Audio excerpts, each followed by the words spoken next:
Hello friends, কেমন আছো তোমরা? আজ আমি এসেছি একটা বিয়ে বাড়িতে। আর জানোই তো, বিয়ে বাড়ি মানেই ফ্রিতে খাওয়া।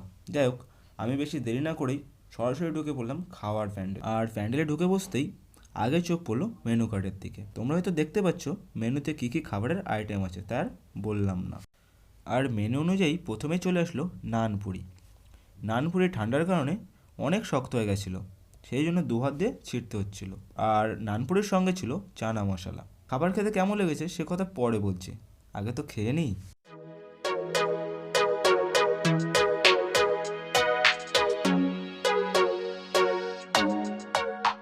নানপুরি আর চানা মশলা শেষ করতেই চলে আসলো সাদা ভাত, ওর সঙ্গে ছিল মুড়িঘণ্ট, ডাল। আর জানোই তো, বাঙালি মানেই মুড়িঘণ্ট ডাল এক প্রকার প্রিয় খাবার, তাই আমিও মুড়িঘণ্ট ডালটা জমিয়ে খেলাম।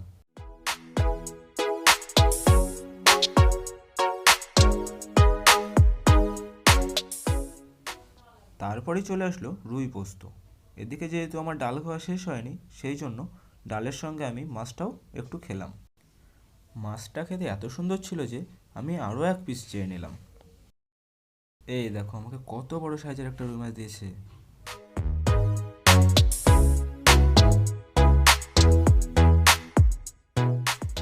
আর তারপর তারপর আবার কি, যেমনটা মেনুতে ছিল পরের আইটেম চলে আসলো চিকেন কষা।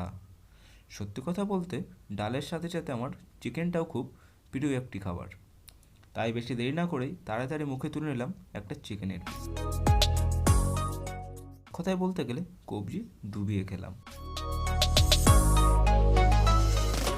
এরপর আসলো চাটনি ও সঙ্গে পাঁপড়। তারপর আসলো রসগোল্লা, লেডিকেনি, হজমোলা ক্যান্ডি, আর সঙ্গে ছিল বড় সড়ো মাপের একটা ধন্যবাদ। এখন আমি আস্তে আস্তে এগুলো খেতে থাকি। আর তোমাদেরকেও অনেক ধন্যবাদ ভিডিওটি শেষ পর্যন্ত দেখার জন্য। ও সাবস্ক্রাইব করতে ভুলো না কিন্তু, আর অবশ্যই ভিডিওতে লাইক করো। দেখা হবে পরের ভিডিওতে।